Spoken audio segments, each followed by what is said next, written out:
You're watching Force 13's live streaming service.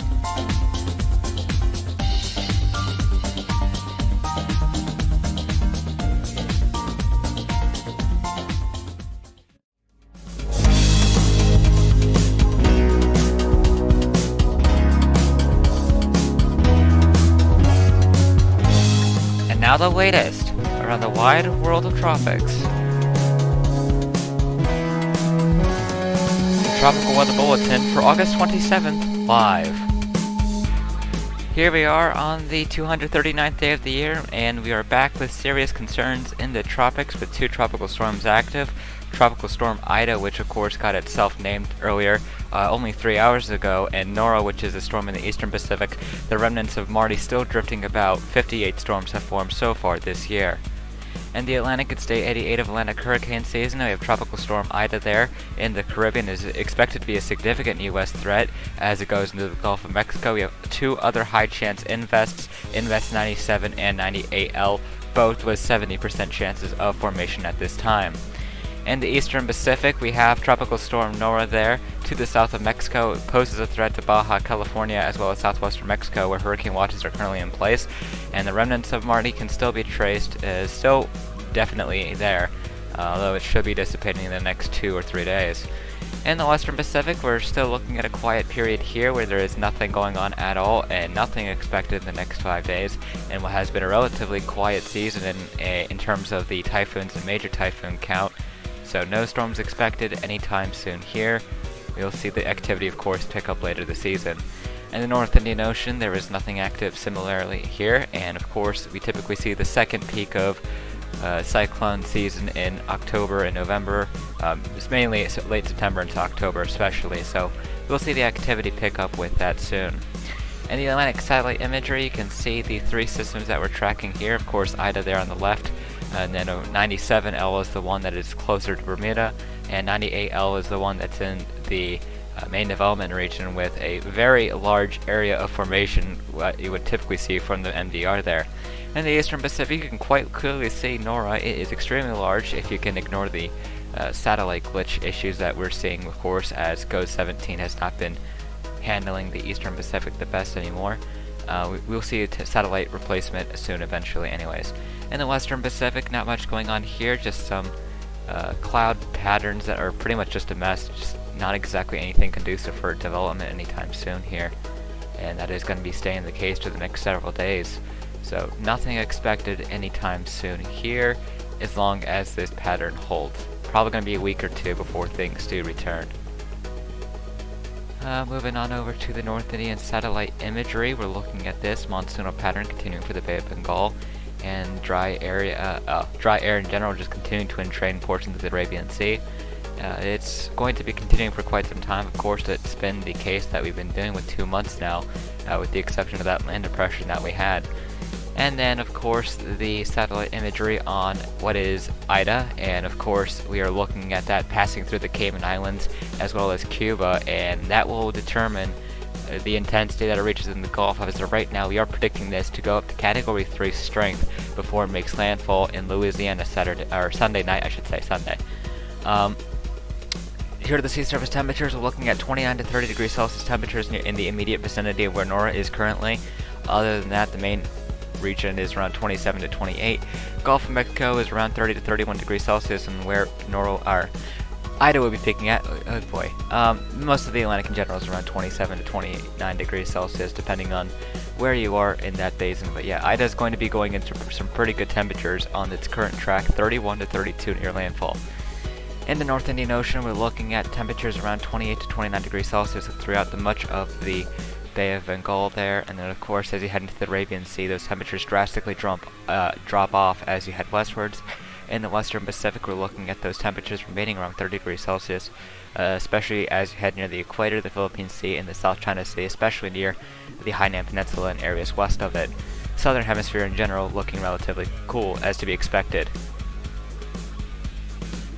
So looking over to the sea surface temperature anomalies, here they are, the high latitudes and subtropics remaining relatively warm, especially with that spot there south of Alaska.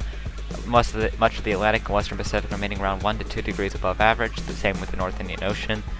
and of course the southern hemisphere, especially the South Pacific, we are seeing those temperatures as you head more eastwards a lot cooler than normal. So that brings us to the cone, of course. This is going to be the most prominent thing that we track, of course.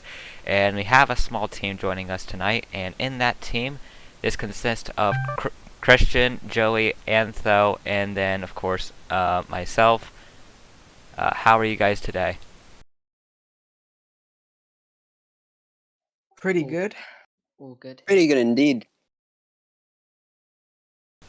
So yeah, we're looking at what is appearing to be a very significant situation here. Of course, Ida formed from Invest 99L, which became Tropical Depression 9L. An update was done on that earlier today. One will be done again tonight. And it's definitely a significant threat. As of right now, the National Hurricane Center is going with a 110 mile an hour landfall.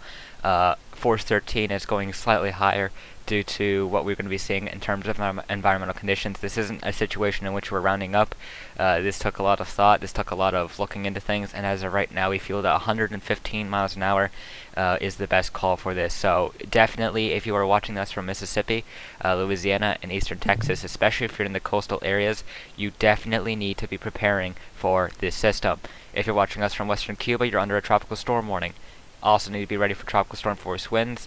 But definitely, as long as this system gets organized, we could be looking at a serious problem as it heads into the Gulf Coast, where we could be looking at potentially the second strongest storm of the season, if not the second major of the season. That is something that we're going to be looking at. Of course, Grace was already the first major, so it's not exactly the best thing that we're already looking at yet another major just days after we saw a Category 3 landfall there in Veracruz in Mexico.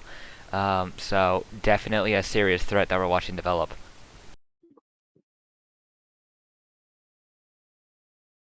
Christian, I know you've been tracking this occasionally when you can, of course. I know you've been away, of course, with work, but what are your reactions with the activity that we're seeing in the Atlantic right now? Unprecedented really is what the word that comes to mind. I mean, like you mentioned before, like a few days ago, we had a Grace landfalling in Veracruz, and not even a week later, we were up to the I name, and it's already on track to make yet another landfall, at either high-end Category 2 or low-end Category 3 major intensity. Can we catch a break? Um, Yeah, just the nature of peak season here, of course. Just in the last 16 days alone, we've seen 4 storms get named between Fred, Grace, Henri, and now Ida. And with the National Hurricane Center highlighting the potential for 2 more areas of development, of course, we are pretty much in agreement with them. 70% chance invest between 97 and 98L. We could be looking at 2 more named storms in the next coming days. So it's definitely not going to be ending there. It looks like Ida will not be alone for long, that is for sure.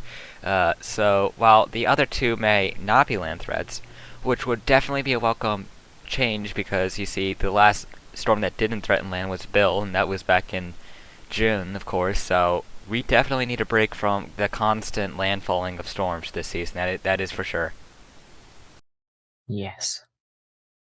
And it wouldn't even be the first storm to affect Louisiana, of course. This would be the second, if I'm not mistaken. Of course, we saw Claudette there back in June, and then the rest of the storms have hit more eastwards than that, or south. So this is going to be the second landfall, and much worse than Claudette. Claudette was very, very disorganized in terms of its structure, and this will be a well-structured hurricane when it makes landfall. We are not. We were talking about the strongest landfall in Louisiana since, of course, last fall. We know Louisiana has already seen enough storms, especially after the 4 storms that made landfall last year between Nora, Delta, Zeta, as well as Cristobal. So, 4 storms making landfall there. They don't need another, and that is for sure. Joey, I know you're also watching us from the other side of the Atlantic. What are your thoughts on what is going on with Ida right now, and what are your messages to the people watching us? Um, Definitely a concerning situation. It's it's definitely something that if you are on the Gulf Coast, Louisiana, Texas, Alabama, and Mississippi, you really should be watching this, and you should start thinking about preparations for a significant system. In the next couple of days, we will be watching it, and we will be continuously giving updates and coverage on this. Do make sure that you are following advice from your local government and the authorities in your area, and make sure that you are following all of the guidance that you are being given. And do stay safe and make sure that you do take this seriously, because this isn't a laughing matter at all. Yeah, of course, we have a lot of live coverage planned as we would naturally for this type of event. We will be going a lot of continuous live coverage starting at 15Z tomorrow. That would be 11 a.m. Eastern Time, 10 a.m. in Central Time, of course, for those that are watching this and the threat in this Louisiana, Mississippi, Texas area. So this would be a good time if you have any time to figure out what this is going to do. If you want an idea of where this is going to go, the Force 13, of course, will be keeping everyone that's in the path and people who want to be in the know, of course, in the know and prepared as much as we can. Of course, a Category 3 landfall is definitely not something that can be written now, and considering the fact that we're going to be looking at some really good environmental conditions, we're going to be looking at 30 to 32 degrees Celsius temperatures, while wind shear is going to be around 10 to 15 knots. That's really not going to matter considering the fact that we have high oceanic heat content. This thing is going to be going inside the highest oceanic heat content bubble that is there to be in the Gulf of Mexico. So that is just the definition of bad news. So hopefully, the only best case scenario that I can think of at this time would be that this remains disorganized because then it wouldn't affect it as much. But needless to say, while it's not expected to strengthen much in the short term as it heads towards Cuba, how much it intensifies is going to be the giant game changer of what we're going to be seeing in the Gulf of Mexico. And it's very rare that you see the National Hurricane Center in general go off right off the bat with 110 miles an hour in the first cone. The last time they did that was Iota, which of course became a high-end Category 4. Not saying this is going to do that, but regardless, it's just an idea of how confident that the forecasters are that we're going to be seeing something serious here.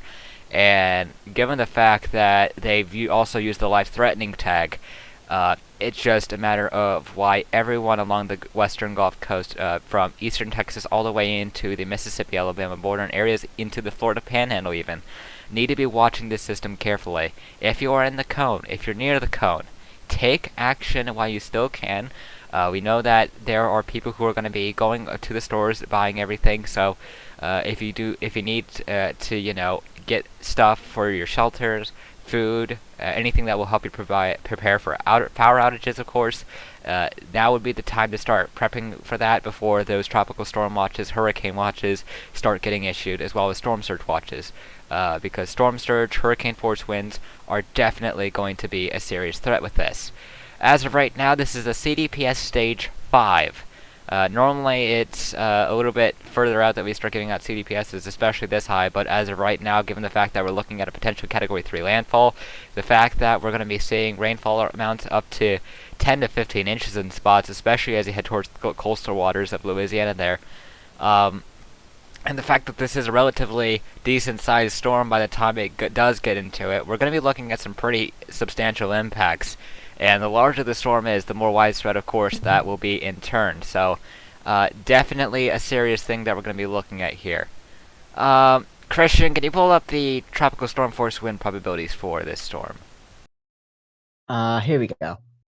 So, as of right now, this is the tropical storm force wind probabilities. This denotes the percentage chance of receiving 40-mile-an-hour winds from, of course, all tropical cyclones. That's why you see 2 wind swaths there. You can see the one from Ida there, and then of course in the eastern Pacific you can see the other one from Nora there.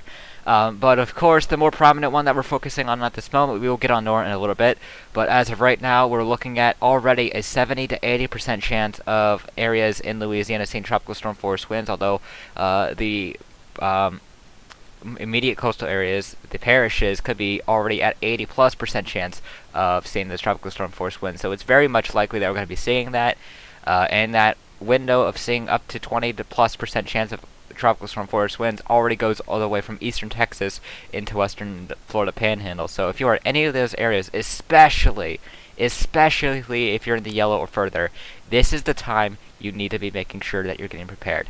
You do not want to be last to prepare for this. This is not like any of the other storms that we've seen so far this year that affected the region.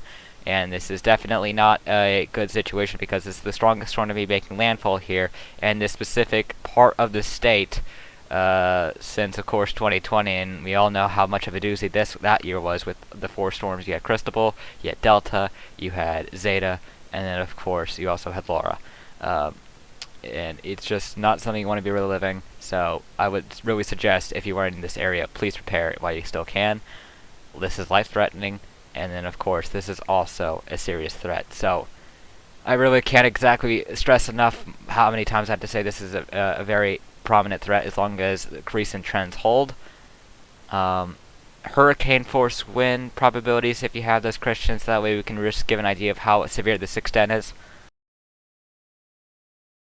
Oh, not that one. Not that one either. I don't have those up right now, but I'll see what I can do. You should be able to do it from the wind if you have the wind speed probabilities, you should be able to do that. You're gonna have to tell me where. Sorry. Scroll up, it says hurricane wind speed probability. Oh, that, yes.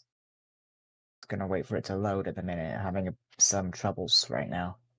That's fine. Again, you'll probably have to come back to me. Alright. Oh, no, it looks like it worked. Never mind.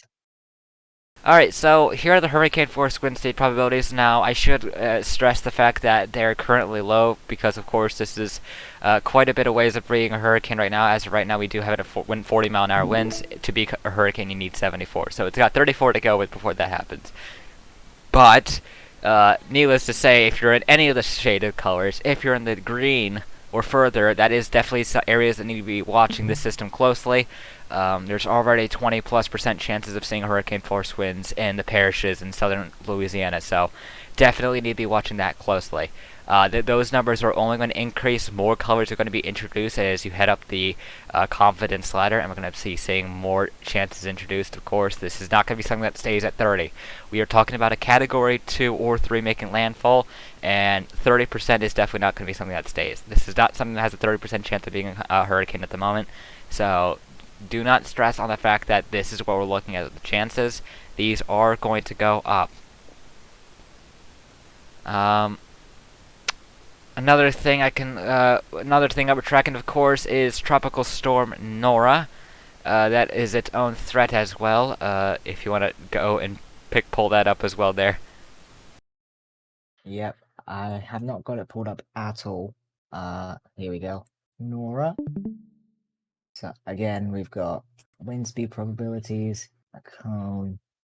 Start out with the cone. Yes. Start with a cone. Hopefully. There we go. Alright, so this is what we're looking at in terms of Tropical Storm Nora. Of course, the intermediate advisory has pushed it up to 45 miles an hour. And of course, it is moving to the west-northwest at about 11 miles an hour. It is expected to turn more towards the northwest. And we are going to be seeing a interesting track concerning the fact we haven't seen something like this so far this year, where it is going to be paralleling the coast of southwestern Mexico and then threatening the Baja California region there. A landfall is now predicted as a hurricane, 75 miles an hour. It seems to be the most likely bet at this time. But yeah, definitely some serious concerns there. Of course, there's already a tropical storm warning for its very broad wind field across portions of southwestern Mexico, and then of course there's also hurricane watches where the system is going to be passing the closest to. So definitely something to be watching. This is a larger storm in terms of its wind field, so definitely going to be areas that are going to be seeing some tropical storm force winds across regions of southwestern Mexico and much of the Baja California Sur. Well, we've been watching the systems that have basically just died out or degenerated into remnant lows before they get there. This is not going to be the case this time. So if you are watching us from the region there, if you're in the cone or near it, or pretty much especially to the east of the cone and watching us from Mexico, you definitely need to be making sure you're prepared for this. So 2 hurricanes making landfalls in the next 5 days. Just not exactly what we really wanted. But of course, that is what we are left with, and that's why we always say hope for the best but prepare for the worst, and it seems that the worst is trying to come over with the 2 landfalls that we're going to be seeing. So extensive coverage is going to be going on. The first video update on Nora should be coming some point tonight, about an hour or 2 after this TWB here. So that will provide the latest on what you need to know with this specific storm.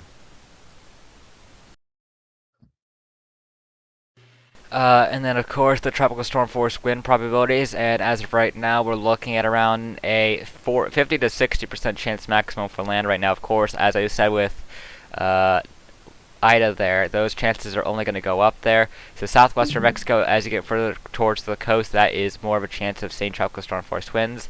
Baja California, pretty much the entire southern end has a 50 to 60% chance of seeing tropical storm force winds, and of course those chances decrease as you head northwards and confidence decreases. But of course, as we head further in, this is only for the next 5 days, so this doesn't count for what we could be seeing after that.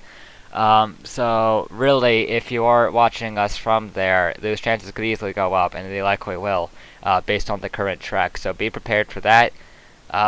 And if you're on the southern end of Baja California, be prepared for those hurricane force winds as well, as long as this makes a hurricane landfall. But definitely a large wind swath in terms of its size there, and we already have a 5% chance of seeing hurricane force winds there. And as I mentioned, this is expected to become a Category 1, a high end or mid range to Cat 1, mid range to high end Cat 1, as it should say.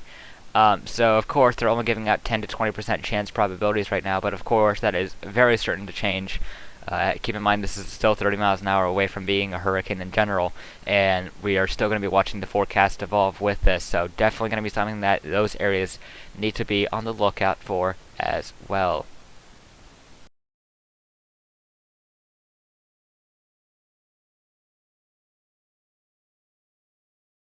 Not sure if anyone wanted to add anything that they wanted to talk about or if you want to go through the key messages, Christian, so that way you can always see something. So here's the key messages for Nora. At least yep. So again, Nora is forecast to strengthen to a hurricane by Saturday whilst it is near the coast of southwestern Mexico. And a hurricane watch and tropical storm warnings, that is actually what it says, are in effect for portions of that area. Interests along the southwestern coast of Mexico should closely monitor the progress of the system and updates to the forecast. Number 2, heavy rain associated with Nora is expected across coastal sections of the Mexican states of Oaxaca. I'm going to butcher these pronunciations, I do apologize. Guerrero, Michoacan, Colima, and Jalisco. As a result, life-threatening flash flooding and mudslides could occur. Number 3, Nora is forecast to be near the southern portion of Baja California Sur as a hurricane early next week, bringing a risk of wind and rain impacts to that area. Given the above-average uncertainty in the forecast, it is too soon to determine the magnitude and location of these potential impacts. And if you want to go over the key messages for Ida, of course, as that is much more serious threat at the moment. Yeah, again, although I'm not sure if I've got the most up-to-date one because it says Tropical Depression 9 up here, but this is Tropical Storm Ida. Tropical storm conditions are expected in portions of the Cayman Islands tonight and in portions of Western Cuba and the Isle of Youth on Friday. Dangerous storm surge is possible Friday in portions of Western Cuba, including the Isle of Youth in areas of onshore flow. Life-threatening heavy rains, flash flooding, and mudslides are expected across Jamaica, the Cayman Islands, and Western Cuba, including the Isle of Youth. And this system is forecast to approach the northern Gulf Coast at or near major hurricane intensity on Sunday, where there is an increasing risk of life-threatening storm surge, damaging hurricane force winds, and heavy rainfall Sunday and Monday, especially along the coast of Louisiana. Storm surge and hurricane watches will likely be issued for a portion of this area later tonight or Friday morning. Interests in these areas should closely monitor the progress of this system and follow any advice given by local officials. So yeah, some definitely serious situations we're dealing with.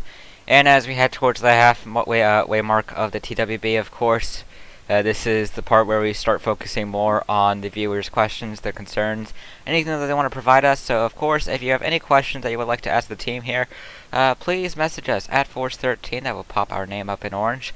And proceed to write your question, and we will try our best to answer these. Of course, if it isn't answered tonight, we've got a lot of live coverage planned, so then would be the time, of course. So even if you miss your opportunity tonight, there is many more to follow.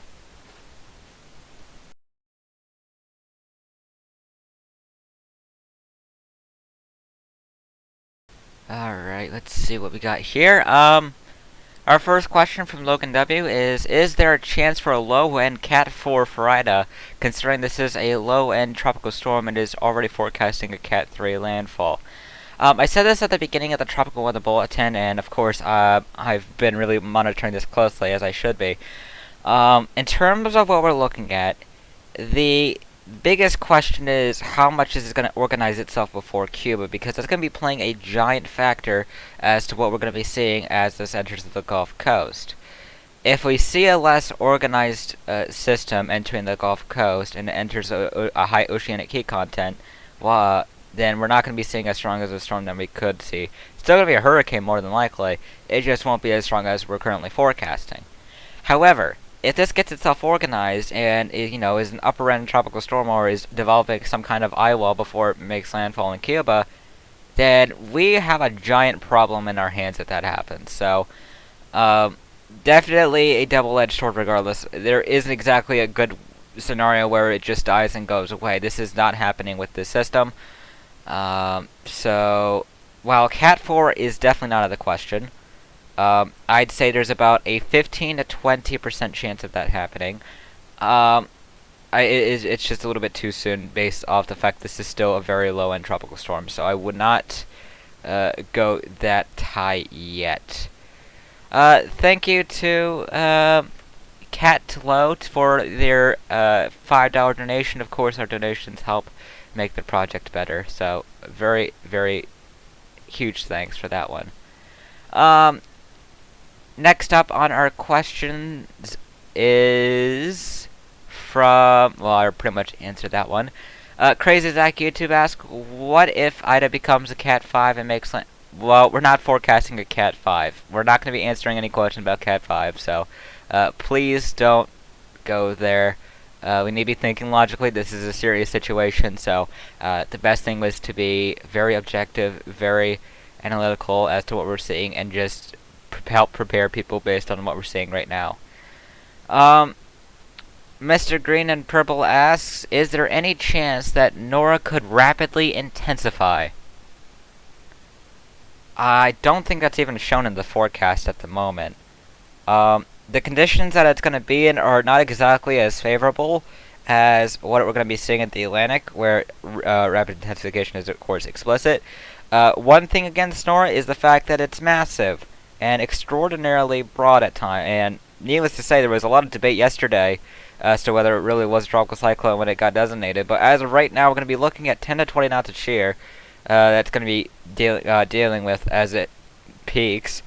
Sea surface temperatures, of course, are going to be remaining relatively warm, and relative humidity is actually going to be slowly dropping over the coming days. So there's a lot of issues that needs to work itself out. But basically, what the National Hurricane Center hinted in this discussion is that it's going to be continuing to deal with the moderate northeasterly shear, although it's supposed to be decreasing somewhat.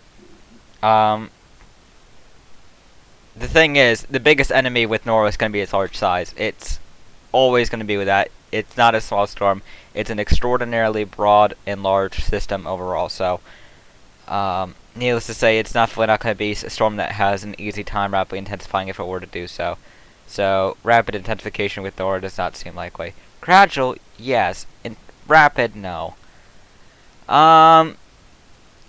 Lucas Marble asks, what do you think about 97 and 98L? Of course, some of you may know that and on top of our intensity estimates, our formation chances are also our own. But based on the fact that models have actually still been developing both 97 and 98L, despite what some runs have done overall. The average consensus is still that they form it, and much of the models still take it up to moderate tropical storms for both of them respectively. So while they may not be the most long-lived or anything, or more notable storms, they're still probably likely to become tropical storms. That's why we still have 70% chances, along with the National Hurricane Center. So that's pretty much what we're looking with that. Gaming with Arlen, I should say. What are the chances of it becoming a Cat 4? We already answered that. I'd say about 15 to 20 max right now. Like I said, it's a little bit too early to, figure out what this is. It's all about what happens as it gets itself organized. The faster it gets itself organized, the much more of a problem we have. The less it gets organized, probably the best situation we could have at this point, but it does not appear to be that situation. It is still getting itself together, so unfortunately we're not going to be seeing that. What are the chances of Ida becoming a high-end Category 4? Okay, I'm going to be saying this. We're forecasting a Category 3 for a reason. Low-end Category 3. Forecasting higher is just a stretch. The further you go up, the more exponential it goes down in chances. That is basically what I can say. Do you think I 90? really just ignore those kind of questions. Yeah. We got another question from. Let's see here. Matt Rounds asking, do you think 97L will form first or 98L? Based off our latest fix, of course, that was coming out at 0Z, it did. As of right now, we have 97L with a 2-day chance of 50% and 98L with a 60% chance of 2 days. So pretty much that would kind of imply that 98L has the higher chance of formation in the next 48 hours, and then 97L. And that seems to be the common trend with the National Hurricane Center as well.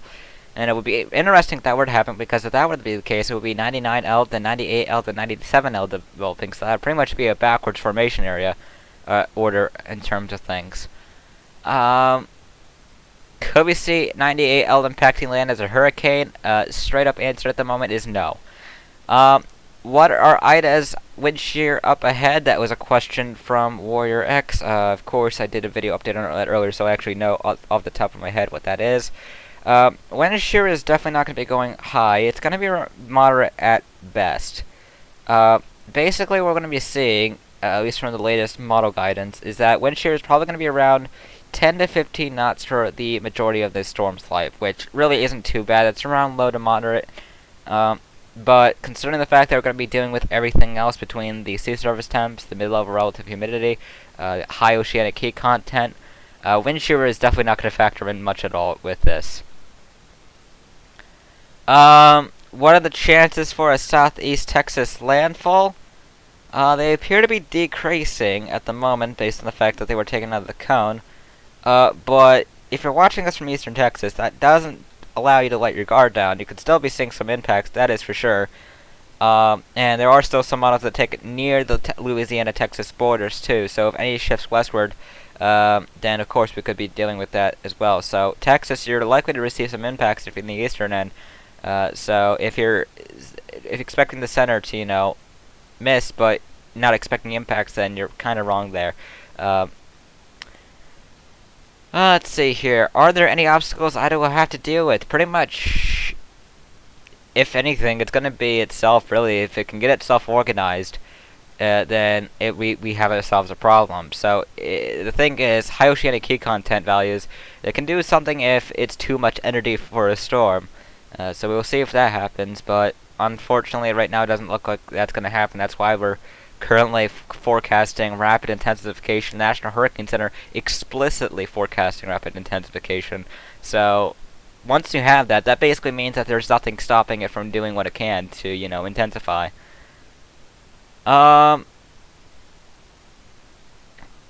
Looking at Warrior X, will Nora, I can't talk. Will Nora's remnants reach California? Not many things make it up to California, for obvious reasons between the California current and all. So it's definitely not likely that does occur.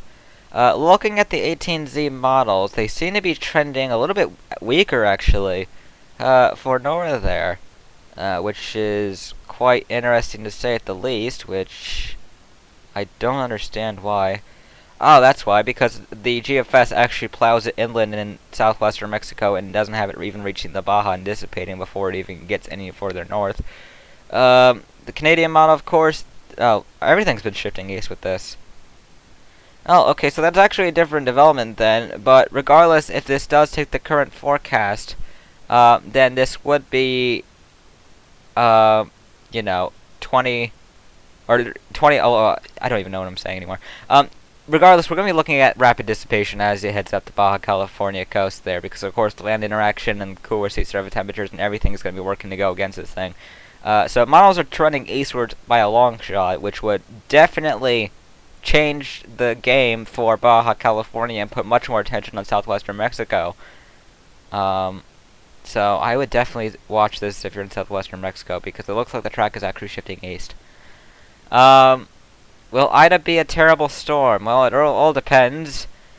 We all know that there is, of course, the dreaded I curse that people like to refer back to when it comes to the I name, and, well, we are at the I name now, and the last I name to get retired was 2017, and that was with Irma.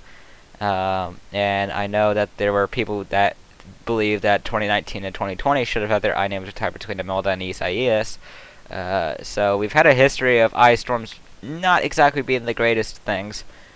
But needless to say, if it goes in the current track, we could be dealing with a significant situation. If it keeps tracking eastwards, that would be a little bit more problematic. The best bet would be hopefully it makes landfall in an area where there's a little less of a population, but as of right now, the current National Hurricane Center cone has this thing making landfall pretty much near Helmut, Louisiana. Obviously that's the nearest city, between Golden Meadow and Duloc. New Orleans is about 15 to 20 miles away from the cone, but in terms of like a full-on range of the cones, we're looking at anywhere between Pascagoula and Mississippi. So that would include Gulfport, Slidell, Baton Rouge, Lafayette. Lake Charles is also in the cone, and we all know where Lake Charles brings us back to. So pretty much anywhere between Cameron, Louisiana, and Pascagoula seems to be the landfall location at this time. Keep in mind this can change. That is definitely going to be something that we're seeing. So anyone there should be monitoring the chances for a landfall in that location. Chances of Nora becoming a Category 2, not really much, if at all. It's pretty solid to say it might reach Category 1, but if it keeps tracking or trending towards the eastward, the chances are just going to severely drop for that one. It's just going to drop, especially considering the fact that its size is its biggest enemy at the moment. Let's see here. What's the latest possible time that this storm can make landfall? I don't know which storm you're referring to, so I can't give an answer to that. I can Cuba, I think. What could be a possible landfall on Cuba due to Ida? Not much. It's not even going to be inland for long. We're talking about a storm that's only going to be in Cuba for about maybe 3 hours at most. That's really not going to do much.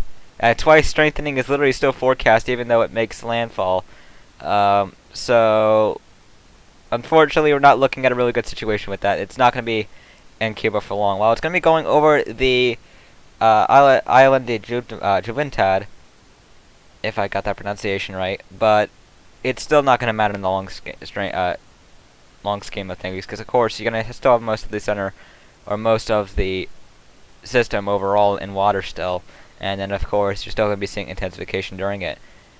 Just gonna give you an idea, the forecast points in between are 50, or when it makes landfall, it's gonna be 65, and by the time it exits out, it's still at 70. So this might halt its intensification phase slightly, but it's not gonna matter much in the long run.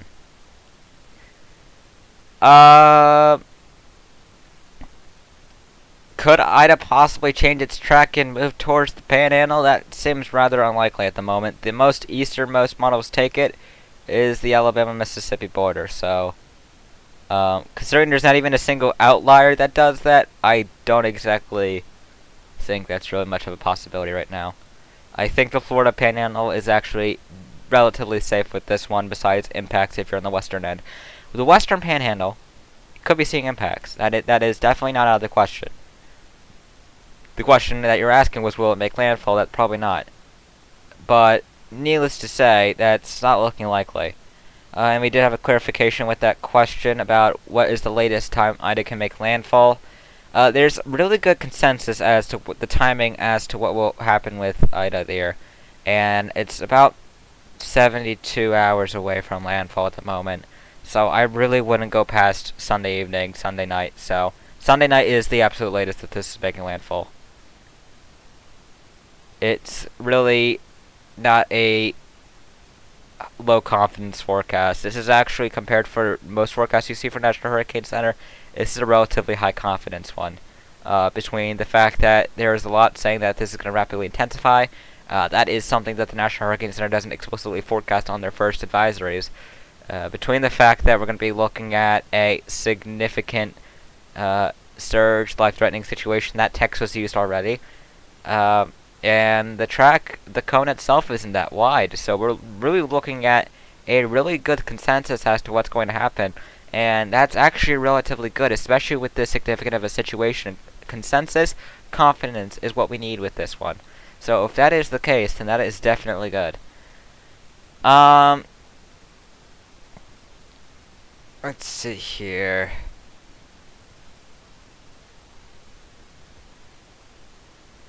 Could Marty's remnants possibly reform into No. Marty's remnants aren't reforming. There is a 0% chance of Marty reforming, and even then it wouldn't become Hona either way, because it's still quite a ways away from the Central Pacific anyways. Its center is probably going to be dissipating in the next 2 to 3 days anyways. Let's face it, Hone's not coming for a while. Nope, it is not. So just get used to it. Of course, we all know that, the Hone jokes are the thing about things, but, how much rainfall are we looking at for Ida? This is from a question, I Can Cube, I think. Sorry if I pronounce any of the names wrong, or get them wrong, or say them in the wrong style of things, but, it's the spirit of tones and names and all. But as right now, the rainfall forecast, and what to look for, Ida is expected to produce total rainfall accumulations of 6 to 10 inches, with maximum totals of 15 inches possible across Jamaica. 8 to 12 inches, with isolated maximum amounts of 20, are expected across the Cayman Islands and western Cuba. And as of right now, the GFS model has been pretty much indicating up to 10 to 15 inches of rain across portions of the Louisiana coastline. If Ida has trouble trying to intensify, will it still have a chance of being a hurricane? Yes. Right now, it's in the worst of conditions it'll be, and it's going to get itself organized. That's why intensification is not going to be that fast right now. Once it gets into the Gulf, the game changes. It's going to have practically nothing stopping it from doing so. Pretty much, if it doesn't strengthen the Gulf Coast, it's its own fault. Yeah, it's really best I can say. This isn't going to be something that has a chance of not getting itself act together. This has been something that models have been consistent on, agreeing on, which has been a difficulty lately, and there's just so much agreement with this that this is going to pan out to be a very significant storm, so I really would not cast votes on this, losing or, not becoming as strong as currently forecast to. I know you hate this, but do you think Camille's path, not strength, is comparable? Yeah, I know we try to shy away from such analogs, but to be fair, this is actually a decent analog in terms of its track. Probably going to be a little bit more west than Camille of 1969, and definitely not going to be as strong, of course, as you mentioned there. But it's definitely kind of reminiscent. I know some of our analysts did kind of look back into Camille for a track possibility earlier, so definitely not good news there. Can Ida do what Michael did in 2018? Michael was a completely different storm, so no. Is it possible for Ida to slow its forward motion speed to below 10 miles an hour? Not out of the question entirely, but I don't think that's going to be something that really happens. This thing is currently moving at, if I last checked, it was moving at 13 miles an hour. And there's a relatively consistent forward speed for its entire life, so I really don't think it's going to go below. It's probably going to stay around 10 to 15 for most of it. Let's see here. Little off topic, but do you think we should name heat waves and like naming hurricanes? No. To be fair, heat waves, especially if you're talking about this being in the U.S., there different areas or different regions have different definitions of calling it such. That would be not only too confusing, but just pointless overall. What's the latest time Ida can make landfall? Already answered that, Sunday night. Is Grace cooling the Gulf going to affect Ida? No, this isn't even going anywhere near where Ida was in terms of its maximum effects across the Gulf, and even then, while Grace did limit some of the temperatures at the Gulf Coast, it wasn't much. I mean, the temperatures are still 28 to 29 across the Gulf Coast, or the Bay of Campeche, and this isn't going into the Bay of Campeche.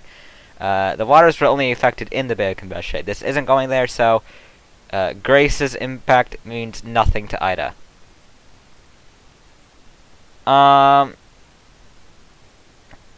Could this cause major damage in New Orleans? Also, should residents in Houston prepare for potential impacts? That's two questions there. With New Orleans, you definitely need to be preparing. There could be some significant damage depending on the track that this takes. Of course, they are well in the cone, so that definitely means impacts. Of course, New Orleans at this point is just used to hurricanes, between the fact that after Katrina there was a lot of advances that were made to, help better prepare the area for hurricanes and such. I'm sure Delson's, if you're still in the chat, I'm sure you can explain anything about New Orleans and what they've done and all. But needless to say, it's definitely going to cause impacts. Houston, while the cone has shifted east, definitely cannot take your eyes off it at all.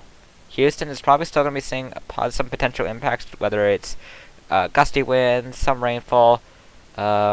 But as of right now, this is going to be something where it's a hurricane landfall in Houston or anything like that. So that is good news for the Texas region there. Do you think they should put hurricane watches for Cuba? As of right now, it's only forecast to be 65 miles an hour as it passes there, which really wouldn't classify the need for hurricane watches. It's typically around 70 miles an hour that they start. Well, if there's a confidence that it's going to be 70 miles an hour, that's when they put hurricane watches out. I don't know. It depends on how much it strengthens in the short term. Is Ida going to make a Cat 3 or 4 landfall? We're currently forecasting a 3. Now that extratropical cyclones have a scale made by Force 13 EU, how about a scale for derechos? I would probably fit on my thing because, of course, leading of Force 13 US and all, but I don't think so. I personally don't think so. Extratropical cyclones are literally different because, of course, they're low pressure centers with trackable centers just like hurricanes are. And then, of course, you have the windstorms that are named by, Europe and all, but honestly, with derechos, that's a completely different situation, and I don't really think that we should be scaling those, especially with the fact that you don't usually classify derechos until after they actually happen. Another question, could Arkansas be affected by Ida? I don't know if Arkansas is in the cone. I'm pretty sure they are in the Gulf Coast. Oh, yeah, they are. Yeah, you're probably going to be, the more southeastern you are, the more impacts you could see, but it's definitely not going to be as bad as what Louisiana, of course, is going to be seeing. So in terms of wind speed probabilities, southeastern Arkansas has a 30+% chance of seeing formation chances. And as you head into northwestern, it's by that point it's around 0. So the closer you get to the southeastern portion of Arkansas, the more impacts you could possibly see with this one. But in terms of 60-mile-an-hour winds, the best chance of seeing that's going to be southeastern Arkansas, and even then, that's not exactly high, that much of a possibility at the moment. Can Ida be retired if it does bad damage? Well, I mean, that's basically the definition of how storms get retired. If they do a significant amount of damage or cause a high amount of fatalities, then, well, yeah, they're going to get retired. If it makes a Category 3 landfall in Louisiana, then, yeah, that definitely has a shot at it. But after a lot of storms got not retired in 2020 for interesting reasons, I really can't speak for the Weather Prediction Center, or the World Meteorological Organization, I mean. That is the area or region responsible for retiring storms, so I can't speak for them. But needless to say, it's not something that we can really say until it happens. Is Ida currently expanding its outflow? Wouldn't surprise me, considering the fact that, you know, it's been trying to get itself organized. Let's see here. Looking at it on my personal side of things, off the screen here. It seems that it is making some kind of attempt, definitely organizing, so, I mean, I don't know if that means anything in terms of trends for organization, but of course it is something that we will be having to watch. Is Grace going to be retired? I don't know. Potentially has a chance. We know that the strongest storm to make landfall in Veracruz before this was Carl of 2010. The thing was that didn't get retired, and became the costliest snub in terms of retired names not to get, or storms not to get retired, but caused the highest damage to not do so. So I really don't know. I don't know if the National Hurricane Center / WMO are going to do the same thing that they did. All depends if Mexico requested for retirement. If they don't, then, well, there's less of a chance. Is it possible for a tropical system to start in the Atlantic and end up in the Western Pacific? Theoretically, yes, it just hasn't happened at all. It would definitely have to live a long time to do that, though. It definitely have to be a very long-lasting system. How long does Grace have left before landfall in the U.S.? 0, because Grace is dead and has already resurrected itself into another storm and has died since then as well. So, Grace is gone. I don't know if you got the wrong storm or something, but Grace has been gone for 5 days now. Can Ida do a center relocation? I mean, all storms in their development stages can do that. It just probably won't mean much in the grand scheme of things at the moment based on the current trajectory of this thing. Do you think the storm will reach 935 millibars like GFS showed yesterday? Well, the thing was, that was yesterday, and needless to say, the landfall is actually a little bit earlier than what was initially shown.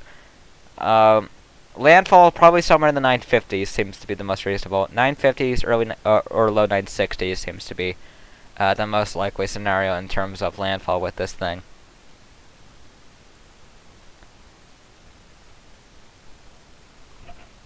Just a reminder for those, if you have questions, please get them in the next 4 minutes before we, of course, begin to wrap up this live truck weather bulletin, of course.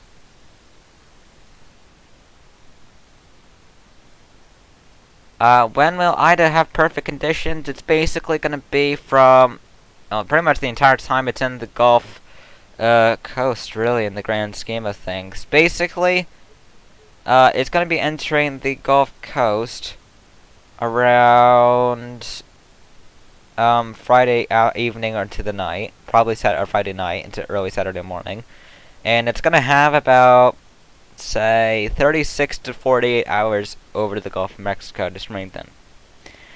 So that is going to be the key time. 2 p.m. Saturday to 2 a.m. Sunday seems to be the best window for this to strengthen, and yeah, all the models have 940 to 960, of course. It's all dependent on what happens. I know this isn't Ida related, but if Zeke gets retired, can it be replaced by Zachary? I don't even know. Can Ida get in its own way? I don't know what you mean by that. If you could rephrase your questions. How much damage Ida can cause, again, that's another uncertainty. We don't know. We can't exactly predict damage with the storm that hasn't even made landfall yet. Will you a world cyclone, Ant? I don't know what that means. If Ida makes landfall in the area it's projected, will Texas get tropical storm force winds? Eastern Texas already has a 30% chance of seeing tropical storm force winds.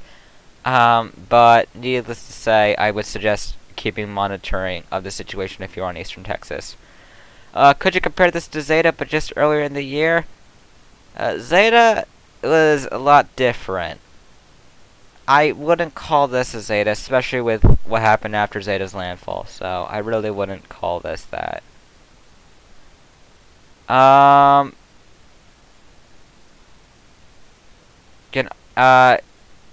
Could Ida just not get organized? It would be really, really hard for it not to get organized, to be honest.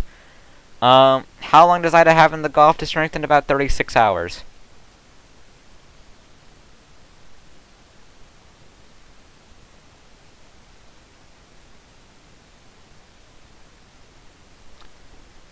Let's see here.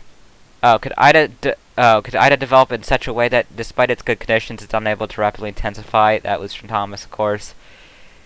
It doesn't seem likely. If it has too much energy from the ocean heat content, and it develops some weird things because it's trying to go too much, then yeah, it would have difficulties. But to be fair, I don't think this thing is going to be peaking below hurricane status. That thing is definitely going to be going to a hurricane at this point.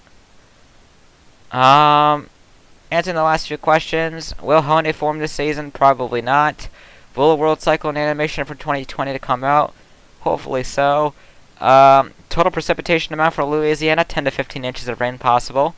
What impacts could be seeing in Cuba? The more western you are, the more chance of seeing tropical storm force winds. Tropical storm warnings are currently in effect there. Will you be setting up a live storm tracker this evening? That is something that Nathan would develop, but Nathan is currently away from home at the moment. He won't be back until tomorrow morning. So he's definitely not going to be setting up tonight. Where do you think the landfall would be in Louisiana? Again, it's still a little bit of uncertainty as of right now. Looks like it's going to be anywhere between Duloc and southwest of New Orleans. I think I was saying, yeah, somewhere between Duloc and Golden Meadow, Louisiana. And it looks like the live stream crashed. Whoops. In terms of Joey's end. Okay. Well, with that said, we're pretty much going to be wrapping it here after answering the last batch of questions that we have. Do you think Patricia's wind speed record will be broken? Not anytime soon. Any guesses as to why Hone has been unable to form? Conditions aren't favorable for that to happen. Will Ida travel over the warm Gulf Stream spot? Well, if you're talking about the oceanic heat content, yes. That is pretty much what we're looking at for that one.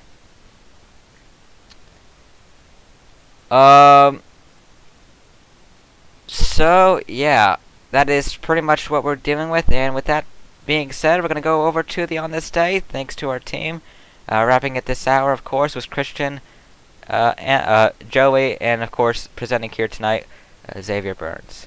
So we are now going to go on to the On This Day. On this day in 2006, we had Typhoon Aoki.